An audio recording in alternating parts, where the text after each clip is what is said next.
If you're experiencing billing issues on PayPal, follow these steps to resolve them effectively. This guide will help you navigate common problems and find solutions.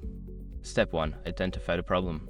Determine the specific billing issue you're facing, such as unauthorized transactions, incorrect charges, or subscription problems. Understanding the nature of the problem will help you find the right solution. Step 2. Check your account activity. Log into your PayPal account and review your recent transactions. Look for any discrepancies or unfamiliar charges. This will give you a clearer picture of what needs to be addressed. Step 3. Contact the merchant. If the issue is related to a specific transaction, reach out to the merchant directly. They may be able to resolve the problem quickly, such as issuing a refund or correcting a billing error. Step 4. Use PayPal's Resolution Center. Before filing a refund or dispute, use the issue.com link in the description to open the refund dispute deadline calculator and confirm your deadline. Step 5. Follow up. After submitting your issue, keep an eye on your email for updates from PayPal.